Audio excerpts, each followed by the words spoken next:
Всем привет! В этом видео я поделюсь рецептом медовика и покажу один несложный декор. Если вам интересно, смотрите дальше.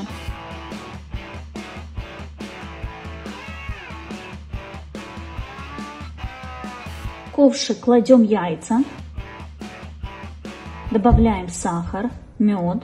Мед используем ароматный, качественный, так как от этого зависит основной вкус самого торта. Добавляем щепотку соли, отмеряем нужное количество сливочного масла, отмеряем соду. Ковшик с яйцами, сахаром, медом ставим на плиту.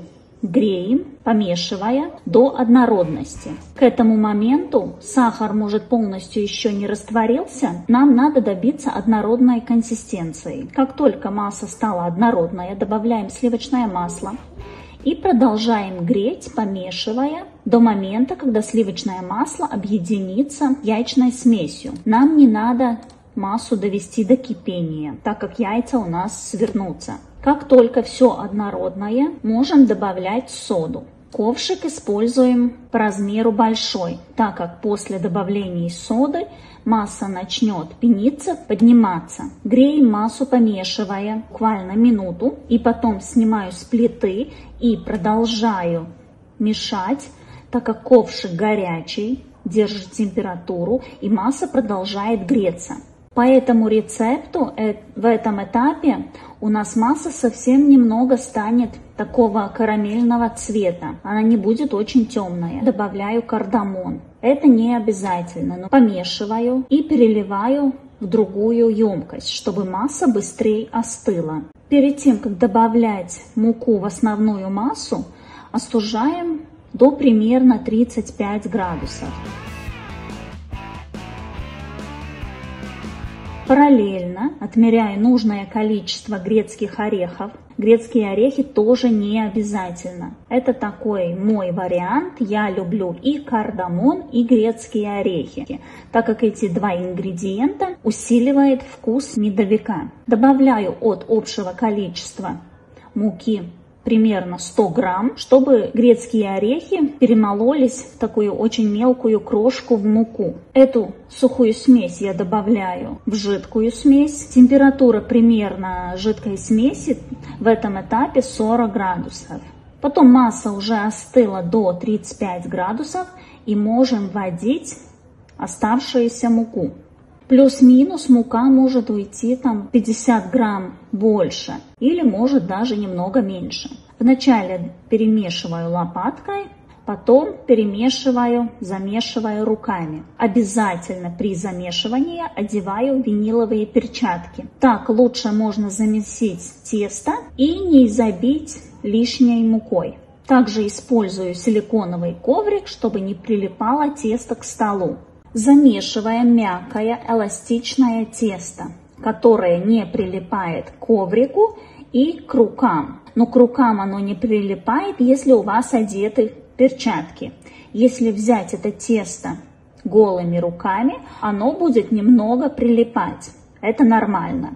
Заворачиваем пищевую пленку и ставим в холодильник примерно на 2 часа или лучше даже на ночь до 2-го дня. Тесто получается вот такое светлое. Из 2 яиц вот такой вес у меня получается готового теста. Но, как я сказала, плюс-минус там 50 грамм муки. Тесто пролежало в холодильнике, стало более твердое, менее липкое. Отрезаю небольшой кусочек и буду раскатывать на силиконовом коврике. Тесто только из холодильника раскатывается очень хорошо, не прилипает к скалке. Но со временем, если тесто будет стоять при комнатной температуре, оно начнет липнуть к скалке. Поэтому или держим остатки теста в холодильнике, или просто сверху покрываем пергаментом или вторым силиконовым ковриком и раскатываем нужной толщины. Чтобы тесто не деформировалось, я раскатала, потом перевернула на пергамент.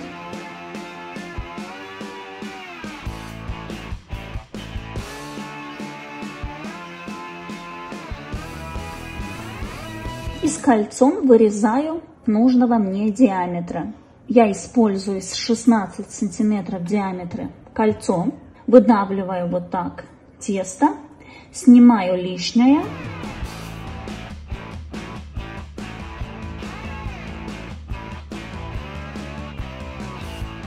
Немного прохожусь вилкой, протыкаю тесто, чтобы оно равномерно поднималось. Но в целом можно и даже не протыкать вилкой, все хорошо выпекается. Выпекаем 170-180 градусов. Смотрим по своей духовке. Тесто можно раскатывать очень тонко до прозрачности, можно оставить более толстый слой теста, это на любителя. В любом случае тесто хорошо пропитается, только будет отличаться слой крема. При выпекании тесто поднимается, и коржи становятся немного толще, чем мы их раскатали. Испеченные коржи у нас получаются такие золотистого цвета, стали более темные, более похожие на цвет медовика, но в то же время они не слишком зарумянились. Так раскатываем и выпекаем нужное количество коржей. Только испеченные коржи остаются вот такие мягкие, гибкие. Если надо, после выпекания еще можем с кольцом вырезать более ровные края. Испекла вот такую стопку с коржами. Они остывают, становятся хрупкие, твердые.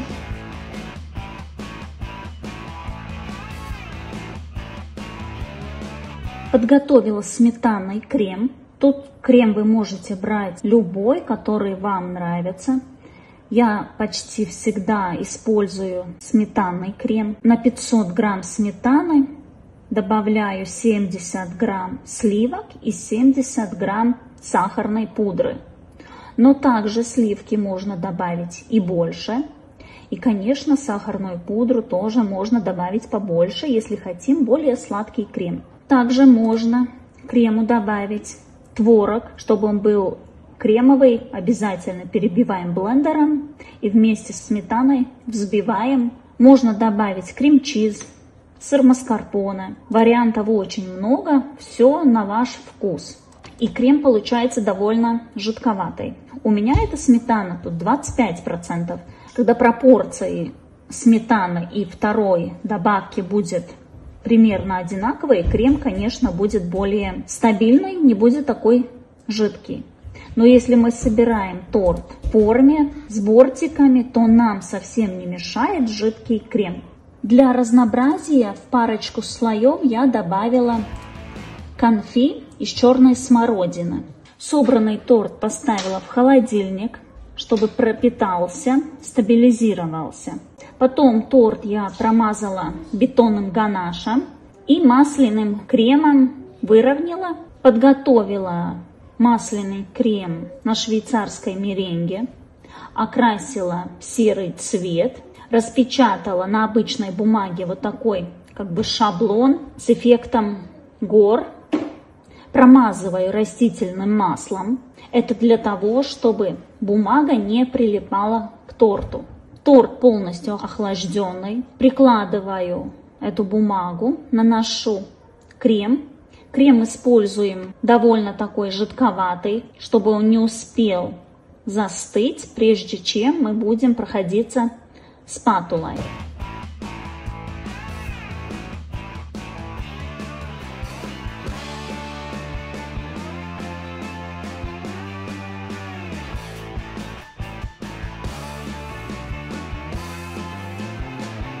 Проходимся спатулой, снимаем лишний крем и равняем поверхность.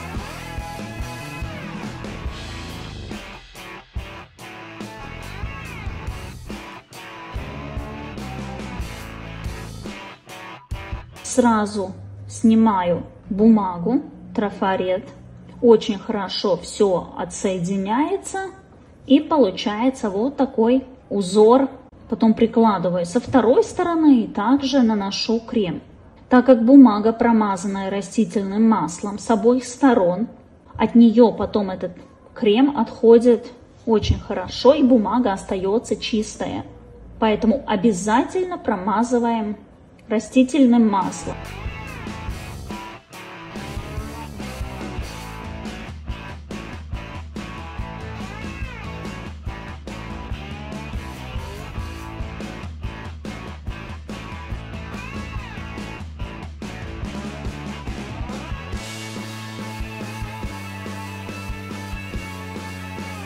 Далее у меня пойдет второй слой с другим цветом. Уже трафарет прикладывая немного ниже. И также наношу крем, чтобы сделать горы другого цвета.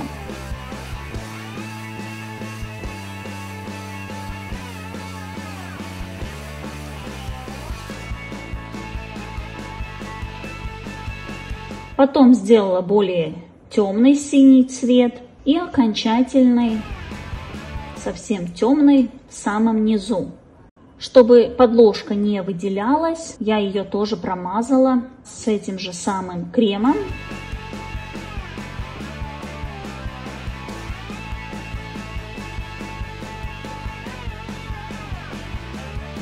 С белым красителем, который разбавленный водкой, прохожусь немного, делаю такие как бы оттенки, как снежок, как блик.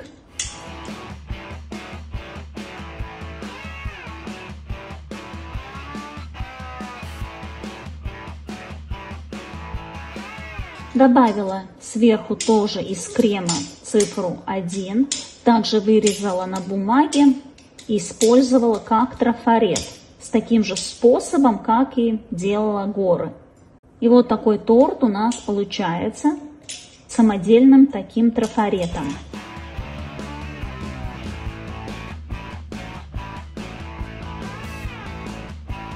Тут вы можете посмотреть, какой медовик выглядит внутри, но тут в этом варианте у меня не черная смородина, а клюква.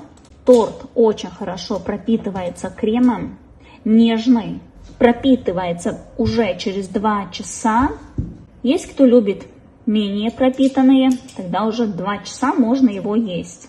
А кто любит такие совсем нежные, мягкие, тогда пропитываем 10-12 часов. Если вам понравилось видео, ставьте лайк, подписывайтесь, комментируйте. Жмите на колокольчик, чтобы не пропустить новые рецепты, эксперименты. Всем пока!